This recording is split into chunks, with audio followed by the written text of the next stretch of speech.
Welcome to the Teaching Journeys podcast, hosted by Dave Roberts. Humanity possesses a unique skill, the ability to pass knowledge from one generation to the next. This podcast embraces that ability, offering learning opportunities through conversations with extraordinary guests. Dave aims to leave a positive mark on individuals around the world. So before you dive into today's episode, please share this podcast with your network, including friends, family, and colleagues. And please consider leaving a rating or review. Your support makes all the difference.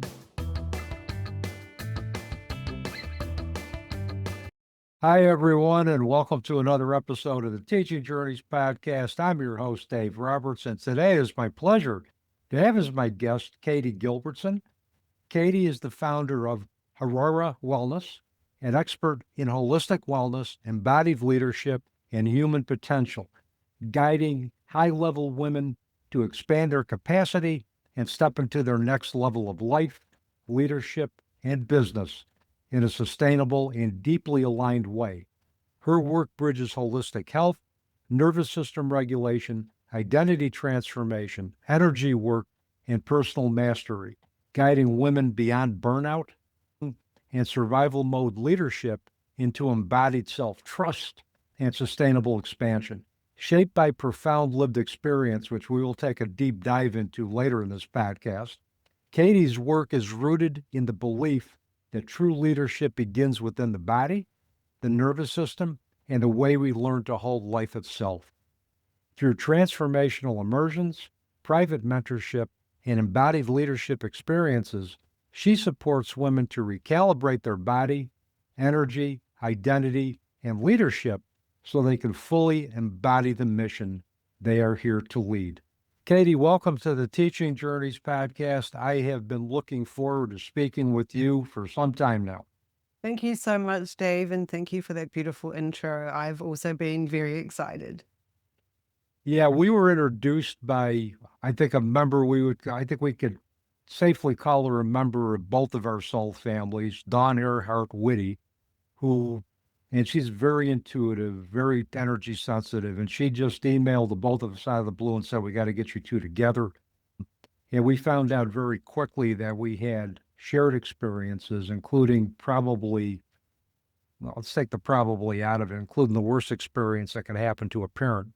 And we aligned on also a lot of different levels, I think philosophically, particularly with the integrative work that you do with women through your business. And so I figured we're going to have the makings of a really, really good conversation tonight. Yes, absolutely. And Dawn is one of the people that is just the closest to my heart. And anytime she says there's someone I need to talk to, I know it's deeply aligned. So I'm very grateful for her connecting us. Yeah, one of the things that I mentioned when we had our pre-call is that you have a beautiful accent. I mistakenly thought you were from Australia, but you're actually from New Zealand. That's correct. I'm currently living in Vancouver, Canada, but I am from New Zealand, and that's where my roots lie. I was close. I was in the neighborhood anyway. But Absolutely. You're on the right hemisphere. that's good to know that I still haven't been that far off. So, but I mentioned earlier in your bio about the profound lived experiences that have shaped your life work. Get into some of those experiences that have shaped who you are today, Katy. Yeah, absolutely. One of the biggest ones was my starting journey, which really began beyond me being born and in my mother's womb, and sickness and chronic illness that sort of prevailed. I went into distress before I was born, and then was born by emergency C-section, which was the start of my health journey, in particular into my digestive system and the lack of microbiome that I had from that moment. And preceding that, I had everything basically unravel, from asthma, chronic allergies, sickness after sickness, nearly dying from meningitis multiple times, and just having like a lifelong journey of chronic illness up until I was pregnant with my first son, Jaxon. And without that pregnancy journey, whether it just escaped my mind because I was so focused on somebody else and not myself, that I was quite well within that time. I really believe everything was just put on that back burner, and I was in a state of survival mode already at that point in my life. And then I had the privilege of welcoming my absolutely incredible son into the world, who was just a delight, such a game changer in how I showed up in the world, and how every person would stop and tell me what an old soul he was, and he just carried that kind of energetics within him. And he was certainly a child well beyond his years in terms of his love, his energetics, his entire being, and quick wit, understanding humor before even a lot of adults don't understand. He understood those sorts of different nuances that people would. And that big changing point, particularly in my journey, was when he was diagnosed with cancer at just over 5 years old. We have talked about that, and we have that shared experience of a child that was diagnosed with cancer. My daughter, Jeannine, was diagnosed with a childhood sarcoma at the age of 18. Obviously, we're going to get into Jaxon's cancer journey, and we're going to talk about that. But when you hear the word cancer, Katy, it's either you're one of two things. You either think your child's going to live or they're going to die. There's no in between. Our head always goes to the extremes. In my case, we were told that there wasn't a cure for my daughter's cancer, that the only hope we had was aggressive chemotherapy to put her cancer in remission until they could find a cure. And obviously, with my story, after 10 months from the time that she was diagnosed and 10 months after giving birth to her first child, she transitioned on March 1st, 2003, about 6 weeks prior to her 19th birthday. So she was 18 at the time of her transition. And that led me on a very interesting path of, I think, restructuring my beliefs, my values, my priorities to really embody the type of world that I was living in now. Not necessarily the type of world I wanted to live in, but the type of world that I needed to live in if I was going to go from survival to thriving. And I know the trajectory of Jaxon's cancer journey was quite different. But so why don't you talk more about after he was diagnosed? Talk about what happened after that. Yeah, and when he was diagnosed, that was a very, very interesting time for me. It felt as though my entire world had stopped, and I was living in this really, really strange time and space.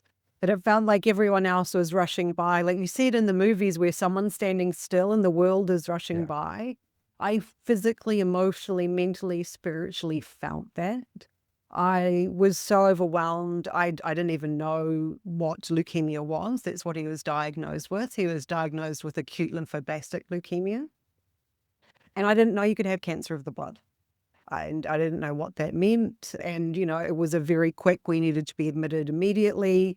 Testing started straight away. Before I knew it, within, really a few hours, I was signing documents for blood transfusions and other things with the list of side effects and everything, including every single one, which was death.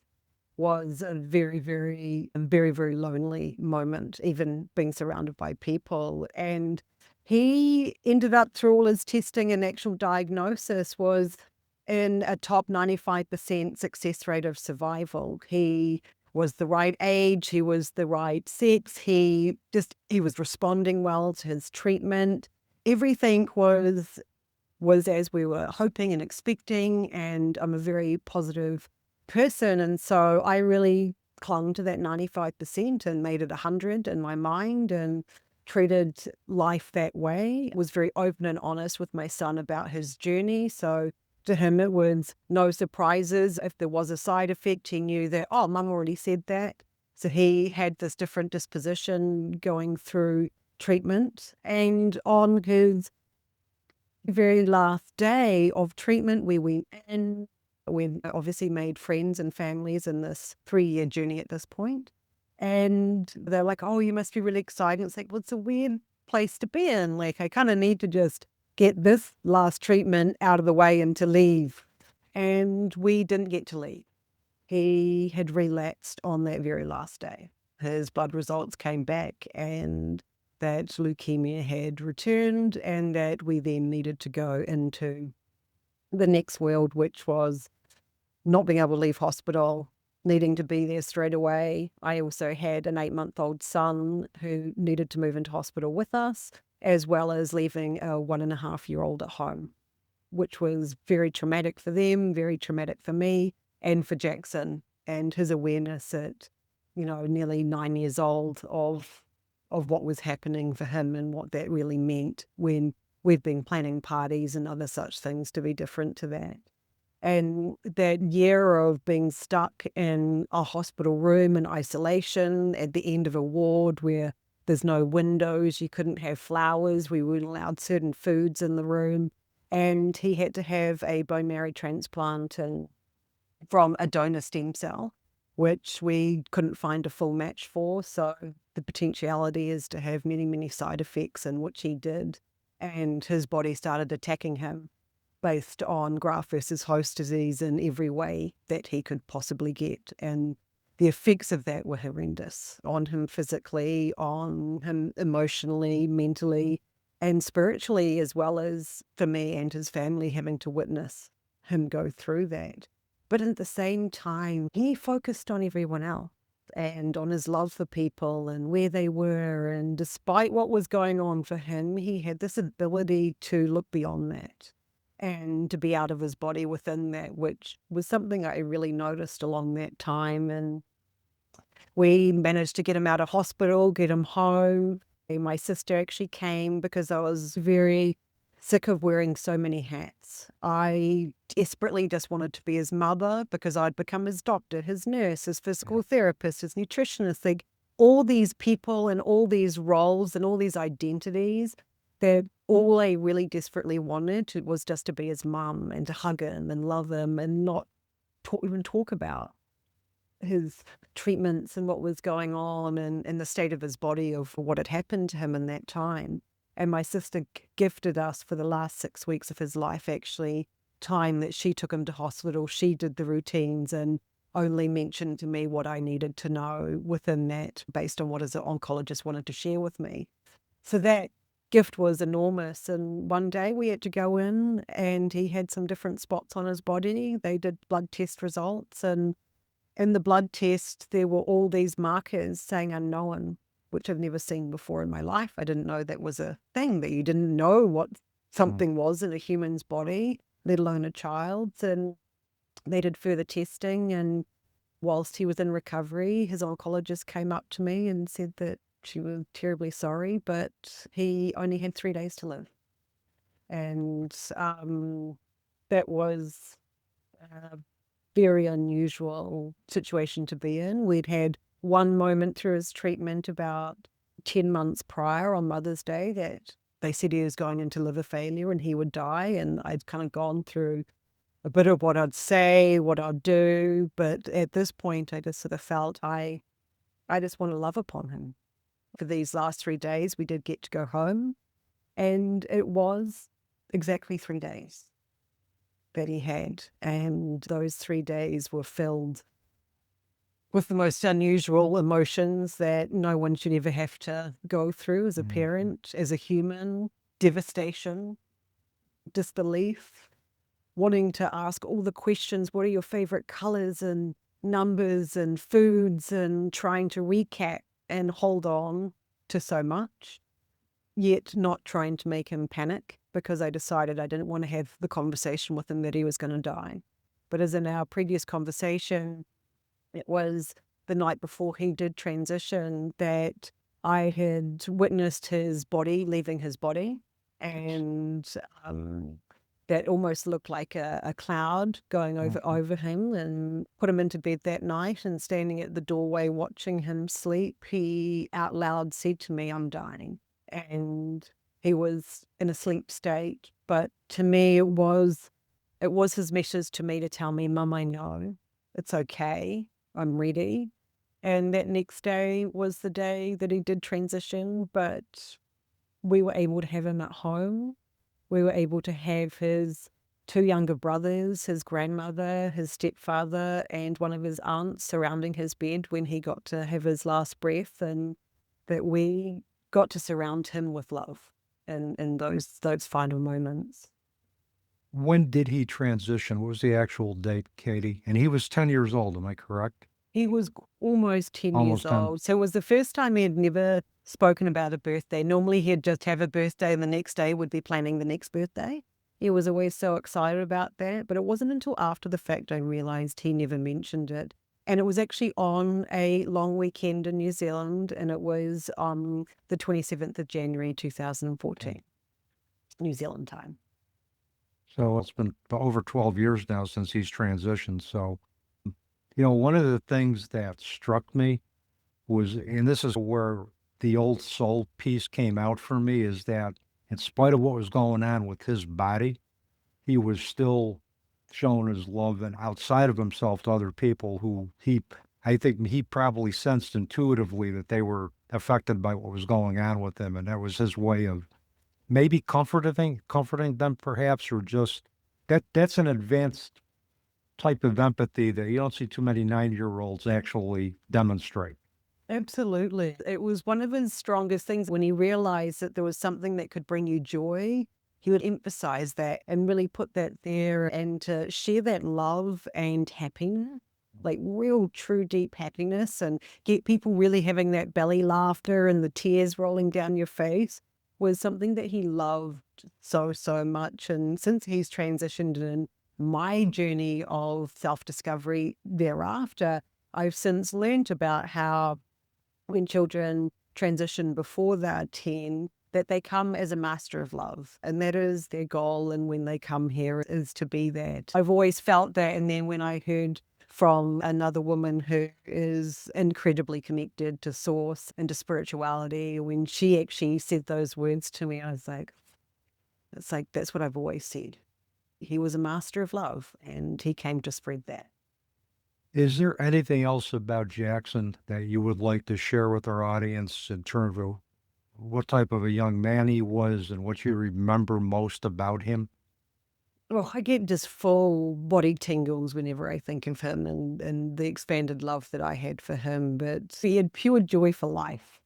Even when we'd go into hospital and he'd have a 40-degree temperature and was clearly not in a good state, he would always say to people, "I'm great. How are you? Let's do this. Let's watch something else." And never in a delirious state, in this just a state of incredible being, which was so inspirational for anyone he came across. Like, he had this lasting impression on your soul, and he's had that effect on people all over the world, even just from hearing his story and the type of young man that he was. They really connect with him because that's what he was like. And he was just this joyous being, incredibly intelligent, emotionally and intellectually, that I still haven't come across many people, even in the older years of life, that had that same level of awareness that he did at such an incredibly young age. Yeah, it sounds like he was a highly evolved soul in a human body. He was living the human experience as a highly evolved being. I felt that he came in that state to teach me, for me then to learn from his experience and go out and teach the world from that perspective.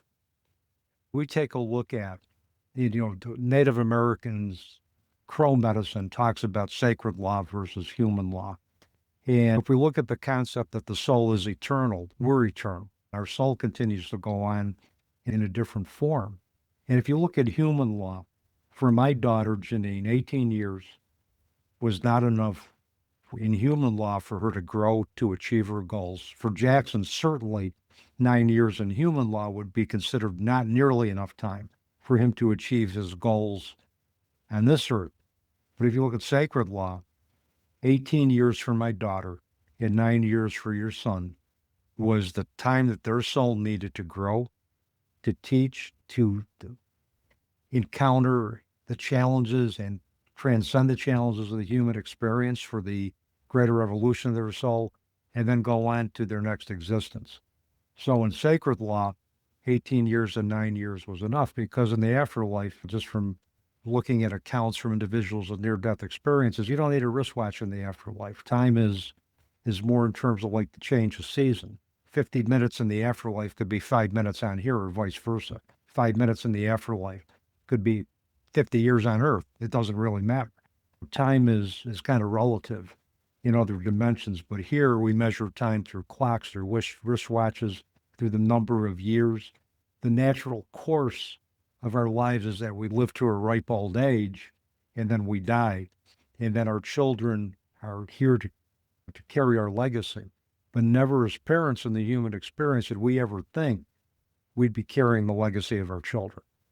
And in the human experience that we're living this, even though we are spiritual beings living a human experience, that human experience becomes very confusing, can become very terrifying, but we need to experience that for the greater growth of our soul and for the greater growth of our spirit. Even though at the time we would prefer to be going through another type of a challenge that would give us greater clarity, other than experiencing the worst possible event in the human experience of any parent. Absolutely. And all that was so beautifully said. And it just made me think too, I love that 9 and 18, another 9 years in that cycle of life and that transition. And they both clearly came with a clear intention of what they wanted to move through in this lifetime and what they wanted to give to this human experience. And I believe they both achieved that so incredibly well, which is why they had to leave this earth so quickly. The other thing I wanted to ask you, did you get a sense that Jaxon knew that his time on earth was going to be short, besides close to the moment of his death when he said, "I'm dying"? Did he give you any other indication, even before he got diagnosed, that his time on earth might be a short one? Not him specifically. However, I had a message from a very young age myself that it was that not I, but it was I was going to die at a very young age. But it wasn't me. But it was related to me, but I didn't know at the time what that was. And that was a message that stuck with me for a very, very long time. And I was always confused by it because I'm like, well, I'm not and I haven't. I don't understand. Literally the moment he transitioned, that thought came straight to my mind. So it was him. And because it was part of me, that extension of me as a mother, of his cells that live within me, that's why it was such a visceral feeling, was that he was going to. And that it was always before 10. So even though he explicitly didn't, I had that message from a young girl that something like that was going to happen, and it didn't make sense until he left this earth. And it hasn't come to me again until now. Thank you for sharing that. And for me, I found out after the fact that Jeannine had a sense that her time on earth was going to be short. She had asked her mother 2 years before she got diagnosed with cancer what it's like to have cancer. And she hadn't even been diagnosed yet. And I remember she sat with me in the family room. And at the time, this was the Christmas before she transitioned, Christmas of 2002, which was her last Christmas before she transitioned in March 1st, 2003. She had done a lot for me and her boyfriend and her daughter and her mom and her brothers for Christmas. And she said, Dad, I know I did a lot for everybody for Christmas, but I did that because I'm not sure I'm going to be here next year. And she knew. And what she did in retrospect, Katy, is she didn't need to ask me the question, am I going to die? And that's a question that a lot of times kids will ask, and I think they do because they already know.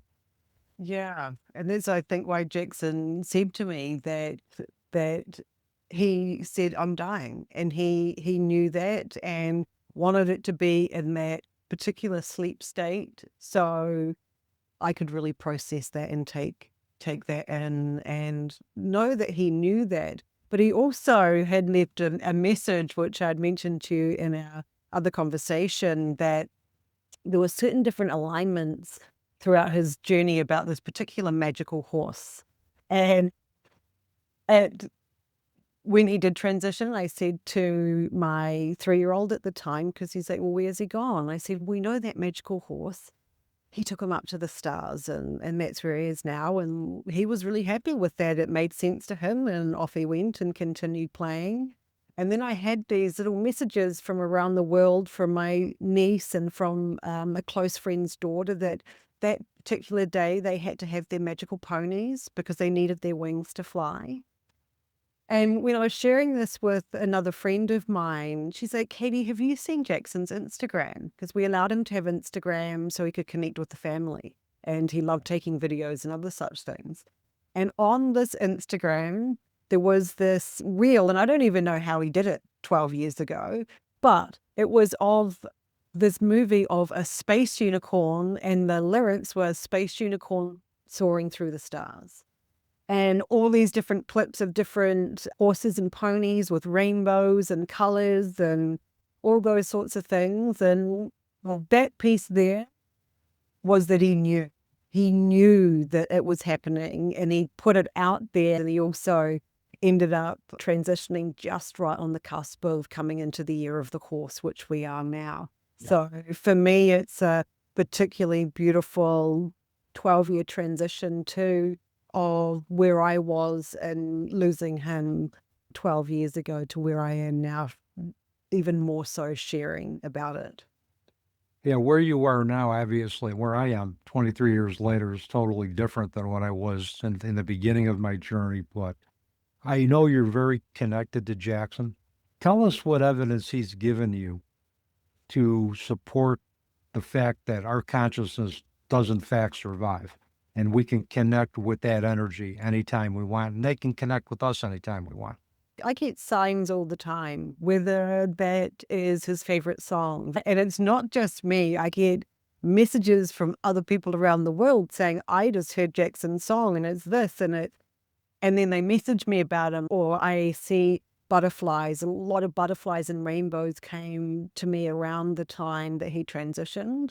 And each time I'll be like, that's him. He's come in a form that is a 48-hour form that can show me that he's there. There was one particular night when I was probably at one of my deepest parts of my loss and my own personal struggle with him transitioning, when it sort of, after his celebration of life, and when everyone kind of disappeared and it was quiet and no one then mentioned him or reached out about him. And I was really struggling. And I was lying in bed one night and I really asked him, like, I miss you. I want to see you and touch you. And I'm an energy worker, and I was lying there and I felt this intense heat in my hand. And then I saw this glow of him holding my hand, and he said, Mum, I'm here. I'm just in a different form now.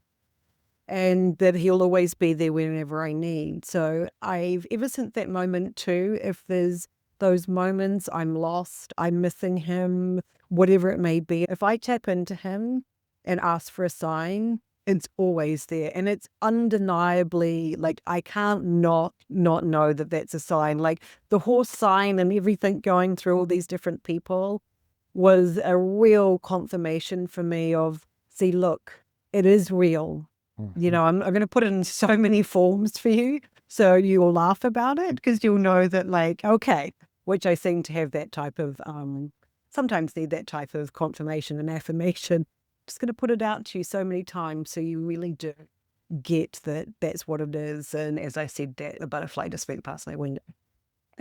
So, yeah, I think it's, you just have to be willing to ask, willing to listen, but be willing to see. And be willing to be open. Absolutely. To the reality that we live in a multidimensional universe, that this is just one part of the worlds that we can experience if we choose to open ourselves up to that possibility. So yeah, and that we're multidimensional beings, but we're not just one layer. We are so many different layers. And like you said, when you open up to that possibility, you'll see it. When you mentioned that you actually saw him leaving his body, his spirit leaving his body before he actually transitioned, there's a phenomenon known as shared death experiences that have been researched extensively by Raymond Moody and Paul Perry. And Raymond Moody also was the person who brought to the United States attention the phenomenon of near-death experiences, which have now proven to be a real phenomenon. It's not even questioned anymore because of the amount of documentation since the late 1800s about near-death experiences. But the shared death experiences are basically when the family and friends of the transitioned loved ones experiences their passing over to the other side. They see, like you saw, like an undefined mass of energy leave his body, and you saw him walking, which we can assume towards a dark tunnel into the light. So you shared his actual transition to eternity. You were there to witness that. And to me, if that were my experience, that would also tell me that, hey, Mom, I'm going to be okay. You know, and that, to quote from my favorite book on the Afterlife of Billy Fingers, death is just birth in reverse. Yes, yes. I love that you mentioned that, because on our last conversation too, when we were discussing that part, particularly as a mother, to have witnessed my son come into this earth and to be birthed and then to witness him transition, was both of them.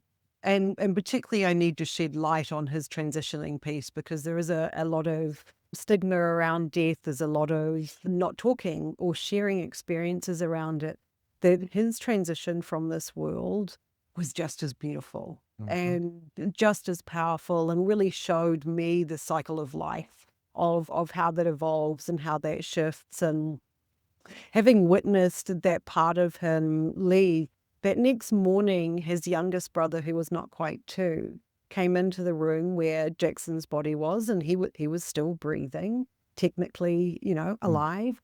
And his brother kept asking me, "Where's Jaxon?" Standing right there, right by him. "Where is he? Where is he?" And I didn't have the heart to say, "Well, there he is," because I didn't quite know how to explain it to him. But, younger children are so in tune with energetics and that side of things, that he clearly knew his brother wasn't there. And I had also myself experience of seeing that beautiful golden light that so many people in near-death experiences receive. And my biggest takeaway from that was, witnessing it was this absolutely overwhelming will of love. And the image of death with, I can't think of what he carries and how dark and all of that he is, was the total opposite of my experience. It was love, it was light, it was held so beautifully, that I was so happy that that's where he was going. No longer confined and constricted by a body that wasn't giving him the freedom of the life he needed. Yeah, and basically, we're all love and light anyway. That's in pure essence and pure form. That's who we are. We're beings of unconditional love, but when we come into the human experience, the contracts and the conflicts that arise as a result of those conflicts tend to kind of put that to the back burner. Yeah, absolutely, that they do. So to have witnessed those things, I feel immensely grateful for having that, because it's helped me in my journey. And one of the things you mentioned early on is that after his transition, and even though and I'm going to throw this in there, even though that you experienced some beautiful moments of serendipity at the time of his transition, you were still going through the human experience, as I was, of early grief. Where I walk into a grocery store and it's like, he's happy, they're smiling. What world did I just drop into? And that's that total disconnect from ourselves, the disbelief, the shock, the surrealness. So that even though there's much serendipity at the time of Jaxon's transition, and later on, in retrospect, I realized that the moment of my daughter's transition wasn't the last moment that I witnessed her breath, I was the person she chose to escort her into eternal life. And I learned that through part of a spiritually transformative experience I had with a interfaith minister in Long Island 7 years after she transitioned.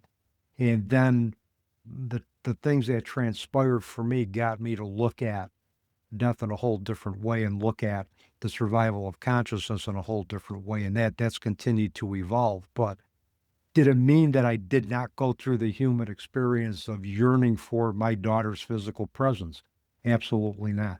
23 years later, Katy, I still wish there were days she was here.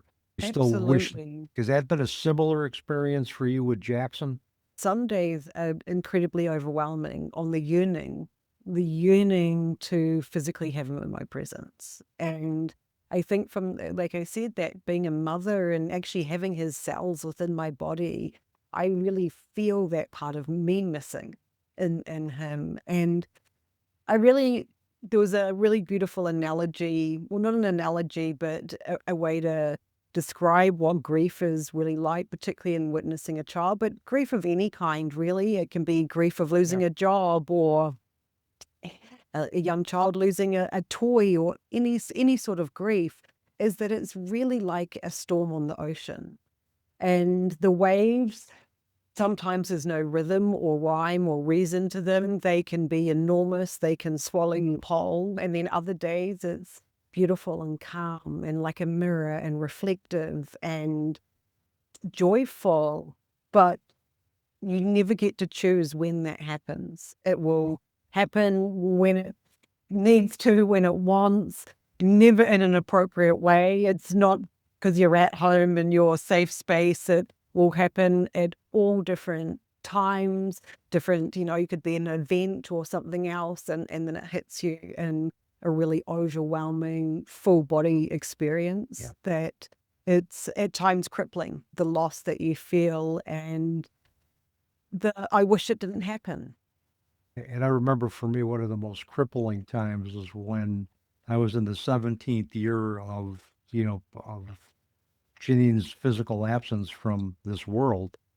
And I started experiencing really the early signs of grief, the early symptoms of grief. I was experiencing like neck pain, back pain, lack of energy, a whole variety of different things. And I realized, and this is for every parent, a milestone that they told me that they negotiated, but now I understood it because I was negotiating myself. She would have been in spirit longer than she had lived, or about as much time. She was going to be in spirit just as long as she had lived on this earth. And that realization hit me like a ton of bricks. Once I realized that, and actually I talked to another parent who was also an unwilling traveler on the road that we need to learn to negotiate after the transition of our children. She said, Jeannine has been in transition just as long as she was alive on this earth. And then it just hit me. That's why I was experiencing what I was experiencing. I look at it after, and I was thankful for that lesson, because now when I experience those yearnings, it's another way that through my pain, my love is expressed for her. And I realize that. Love can be expressed in a variety of different ways. It just doesn't have to be positive. It can be, like they say, absence makes the heart grow fonder. Well, yeah. For me, that's just an expression of now the love that I have for her.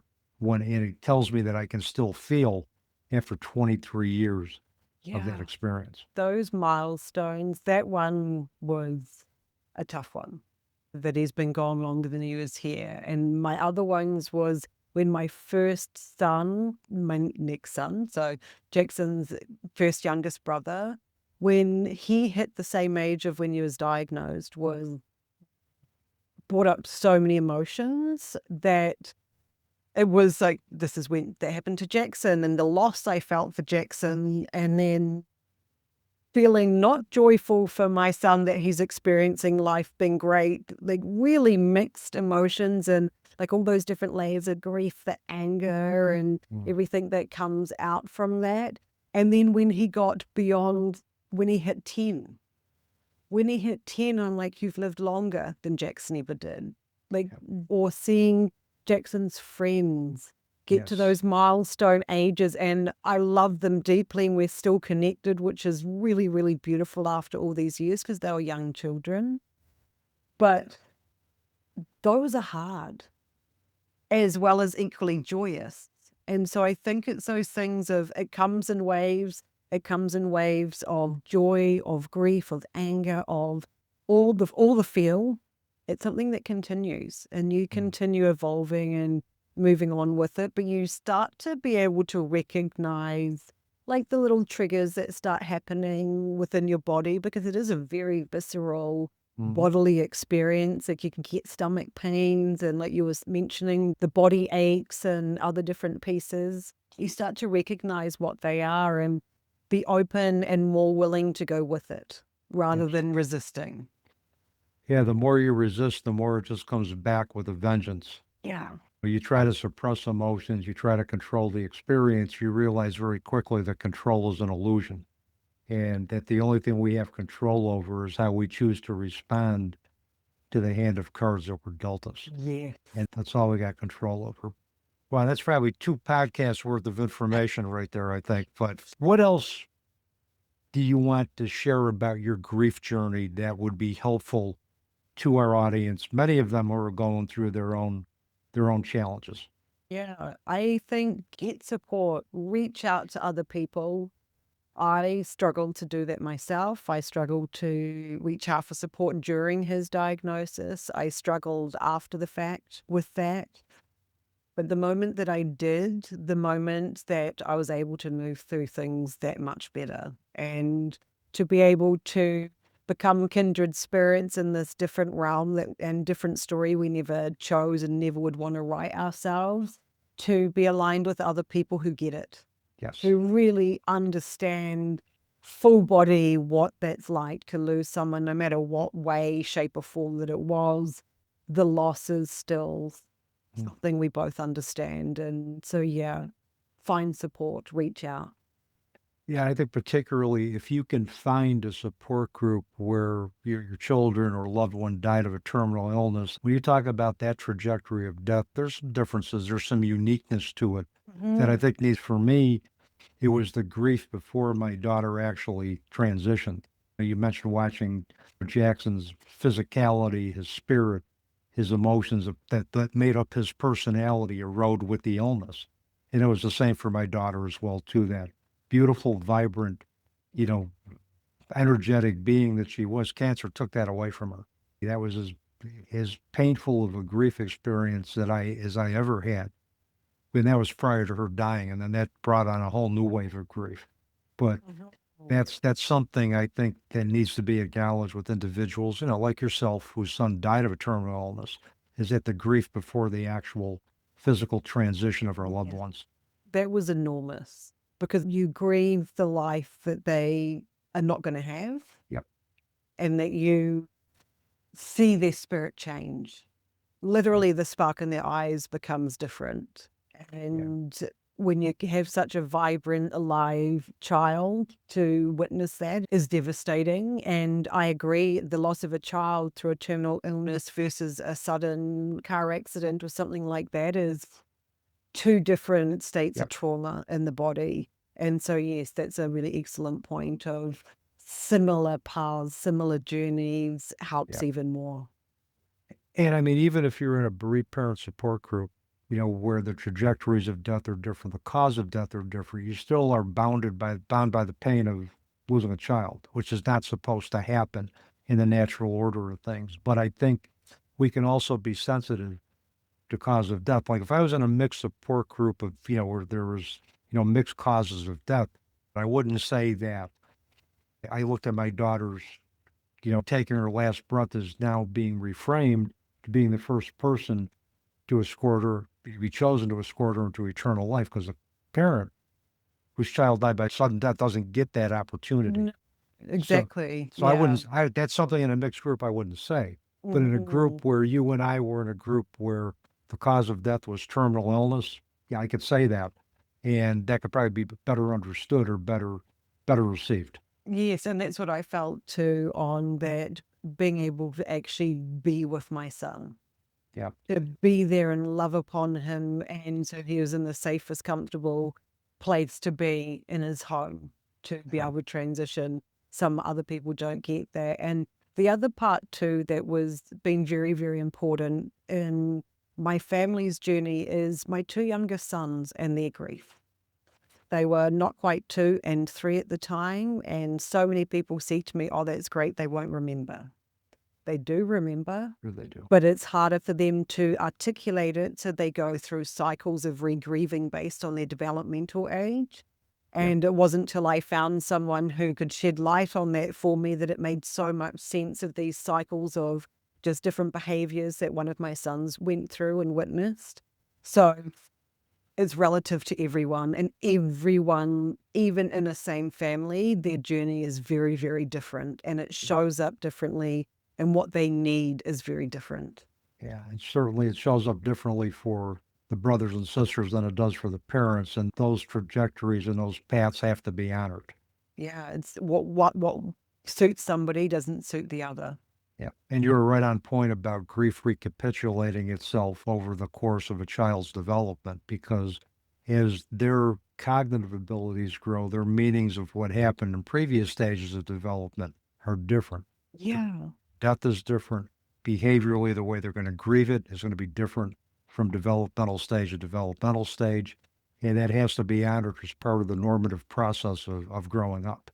Yeah, and then we just found really beautiful ways to honor that, of connect to him and light a candle and look at photos and answer any questions or share memories, because those parts got distant pretty quickly. But the actual effect on their spirits was very profound. And having to shift who they were into brothers to each other was very different also. So I think it's, honoring that everyone's grief is different.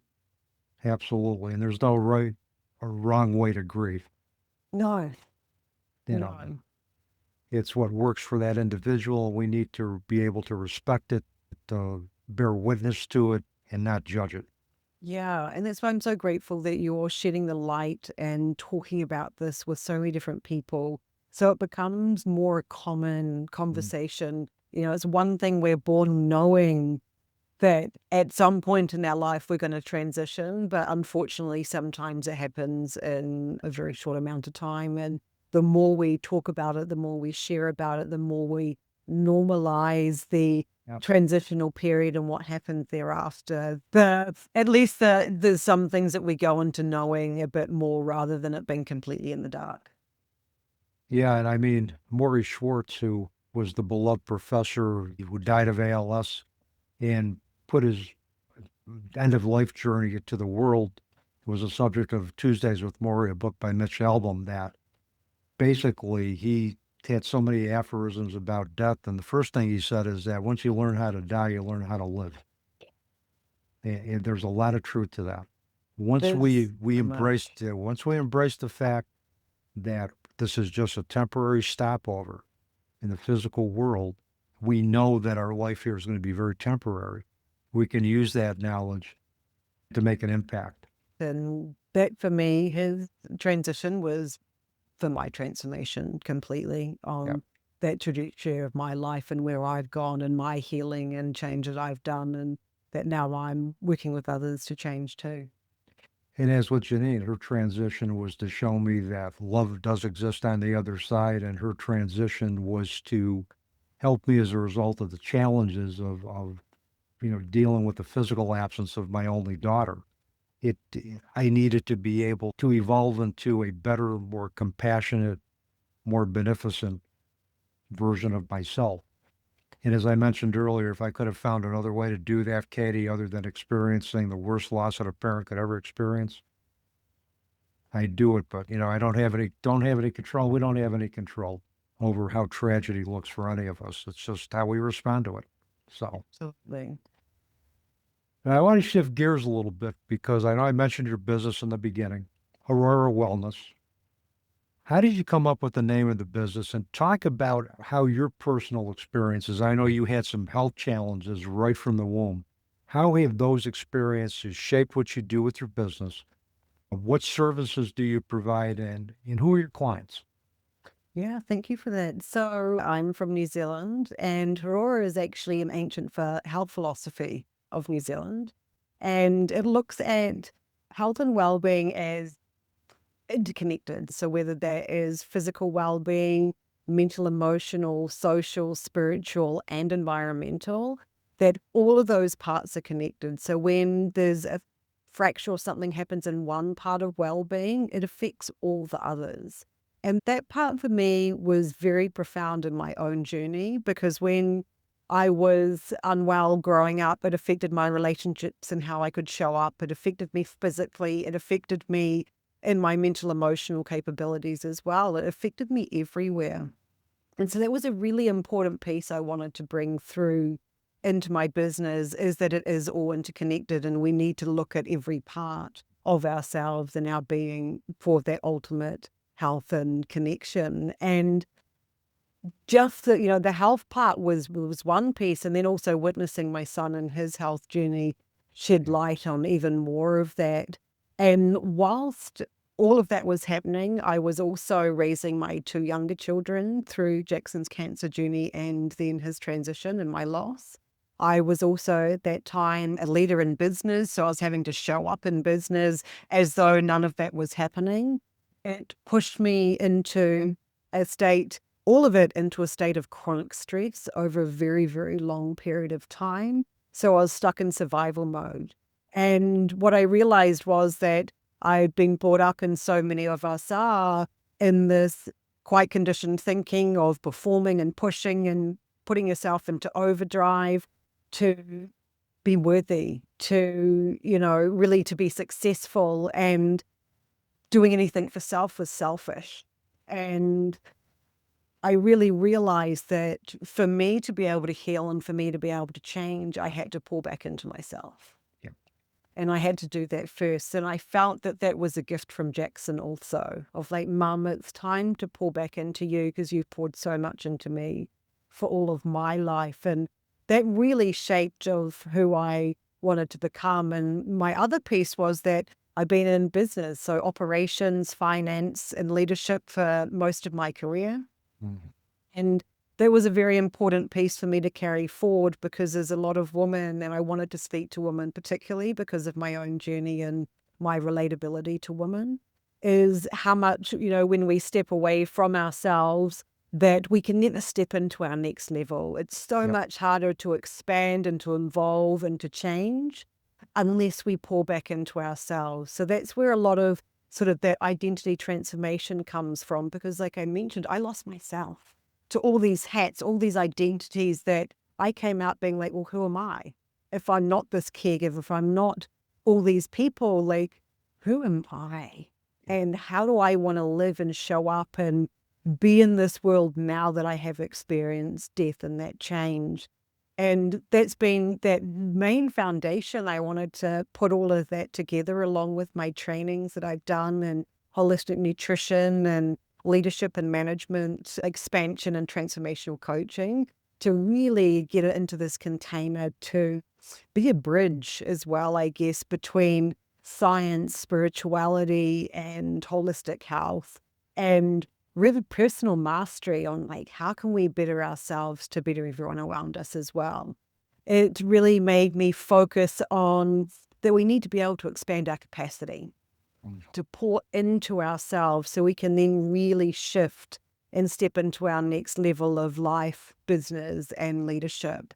And so I've had the honor of being working globally one-on-one with women in private advisory to work on health optimization and returning to regulation and being able to recalibrate systems and really finding and discovering those individual identities, as well as these beautiful immersive experiences where you get to arrive and fully embody this new way of being with support, which, like I mentioned, is so incredibly important. To make those shifts, we work with others that have led the way, which is incredibly important. And then embodied leadership experiences as well. So just, that surrounding yourself with other people who are really stepping into that and embodying that sort of part of them who's here to lead. Yeah, I like the integrative approach. I believe in integrative whole medicine, where the science, spirituality, holistic practices can come together to improve overall physical and mental well-being. I firmly believe that together we can really step into our true selves. And I'm glad you do what you do for women. For me, I was raised as a only child by my mom as a single parent, and she really sacrificed a lot of who she could have become for me.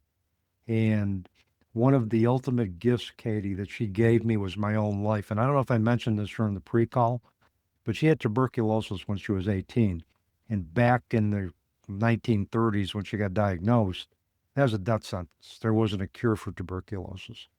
But she fought it for 6 years, and she, obviously her lung function was compromised, but she beat it. And I always look at it. She basically gave me, if she did not fight for her life, I wouldn't have mine. And that thought does not escape me, that I wouldn't be here if it wasn't for her determination to live. And she could have just packed it in. She just could have said, hey, I'm ready to go to a new existence. I fought as long as I could fight, but she kept fighting. And this was before she even got married, before she met my father, before I was even born. She lived so I could. And I love that. And what a gift she gave you in that. And that analogy of putting the oxygen mask on before yourself. There's so many of us that don't do that. And particularly when you're in a very high level position. So entrepreneurs, career professionals, executives, and mothers, and so many different other women. But when you're operating at that high level, it's a very alone journey. We are by ourselves, and we put out for so much more than just ourselves. And then at some point or another, we collapse. So that importance of pouring into yourself with a lot of love, a lot of care, and holistic and connected practices to then be able to take you and those with you to that next level is so important for me. And what's also really cool is that Jaxon gave you the nudge to kind of look, you took care of me, you've taken care of everybody else. Now it's time to take care of yourself. Yes. And once you were able to do that, you were able to take care of the women that have come to you for your services. Had to start with you first, and he was the impetus for that. It sounds like to me. Absolutely. He was the one that helped me find me and helped me really lean into the gifts that I have and believe in myself to share that and know that my lived experience alongside my training is worthy. Yeah. And Katie, what I think is really kind of empowering about this whole grief journey is that I've come to realize that the best parts of my daughter have become the best parts of me. And together we are a package deal. And to me, and now I'm not even going to try to assume your own experience, but if I were looking at it from your perspective, it sounds like the best parts of Jaxon have become the best parts of you. And together, Jaxon is partnering with you to make a difference in the world, and Jeannine's partnering with me to make a difference in the world. They knew that we were destined for this and needed to make an impact on both our lives to make sure that we went on that journey. And I love that so much because I know I've taken on so many of his gifts, but it's equally made me reflective to know that some of those most beautiful traits in him were because of me. You gave birth to him. So a part of you was already a part of him. And that just manifested and grew as he grew, in a lot of different ways. And it wouldn't surprise me if, I know we've talked about past life experiences. We've talked about that. And boy, it sounds like he brought a whole host of other past lives in with him to be highly evolved at that age. So, Absolutely. so I clearly had some big lessons to learn. yeah. And we're still learning, we're still evolving. And, the day I stop learning, Katie's the day they better take a pulse because I probably have transitioned out of my body and dancing in another dimension. So Absolutely. I got a couple more questions. One is a surprise question I told you about before we started to record. So here's the surprise question. If you were going to construct the perfect day for yourself, what would that day look like? Perfect day for myself. Well, it would be that I could be with Jaxon, for sure, but it would be outside, frolicking in nature, barefoot with the mountains, the stars, around a fire, a real connection with people. Like my ultimate is being surrounded by love, connected to people, connected to nature, sharing stories, and just feeling part of community and part of something. And of course, for me, being holistic nutrition, I love food, I love nourishment. So having all those beautiful, nourishing practices that I get to share and have others share with me and partake is something that, for me, that would be a perfect day. And that if my son could be there too, that would be the ultimate perfect. But in this realm, I know he'd be my guiding light and with me anyway. Yeah. And that would probably be a perfect day for me if my daughter could be with me, I think physically. Yes. You know, I've always asked that question of myself. If I could have one more day with her, would I do it? You know what the answer would be? Would be no. Because one day wouldn't be enough. I'd want more. It just would not be. And I think that's something I've thought of often, is that, when it just be like just one more day, and it's like, no, but it wouldn't be just one more day that you'd want. No. And the other thing is, though I miss her terribly, why would I want to pull her out of a world that I know is just full of love, full of bliss, where she has ascended to a different level, where she continues to grow? Why would I want to deprive her of that? Yeah, that's what I felt when Jaxon transitioned, that I was grateful. I was grateful he wasn't in his body and in the state of his human experience in that way anymore, that he could ascend and shine his brilliance in the Yeah. way he needed to. I felt the same way. And I actually did an activity where I burnt some incense, and it was on her 11th anniversary day. Oh, I And call it that too. I love that. yeah, I actually took that from a friend of mine who referred to his son's transition as anniversary. And I just Yes. like that better than It's anniversary. so good. I call it that too, and have Yeah. ever since he transitioned. I have no idea where it came from. Yeah. Well, it came from somewhere. And I think probably human law couldn't explain where that came from. But so on her 11th anniversary, I gave her permission to grow. I said to her, I said, look, I know you're always going to be a part of me. You're going to be taking care of me. You're going to manifest yourself to me, but you got more work to do. So I just said, I gave her permission for her spirit to grow outside of the relationship that we share, to have an impact on anybody else who would need her light. And that was empowering for me to do that. In a way of letting go of the fact that, no, you don't need to be taking care of me all the time. You've got all of humanity to look after, and that's where I want you focused. Yeah, I love that you shared that, because I had a very similar experience. It would have been around his fifth, that Yeah. it was just this letting go and acceptance, and letting him gain more wings than I was allowing, because he felt he needed to be supporting me in that. Yeah. And what we realized is that Jaxon and Jeannine are part of the universal oneness, and whoever their spirit guides have been, whoever has touched their soul is going to touch ours. And it's like one big collective soul family that we have, whether we know it or not.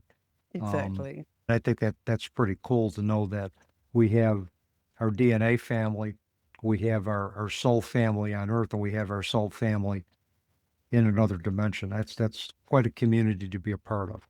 Isn't it just? Yeah, it is. It is.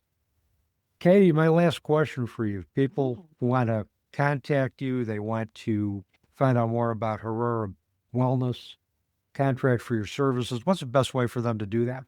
The best way is all online. So we're on Instagram, Facebook, and also I have a website, hauorawellness.com. You can search up Katy Gilbertson if it's easier to remember, and you will find me there, as well as Dave. You said you'll pop in all my details as well for people to reach out, and you'll find me for sure. You got it. All of your contact information will go into the episode notes before we go live. Katy, this was a blast. I had so much fun talking with you. I hope we can do this again in the future. Yes, I would love that. It's been an honor, and I'm just so grateful that our paths connected in the way that they did. Me too. And again, we got to thank Dawn for that. So yeah, Dawn and our angels. Yeah. Dawn and our angels, absolutely. So, and with that, that's a wrap on another episode of the Teaching Journeys podcast. I'm your host, Dave Roberts, wishing you peace. Thank you.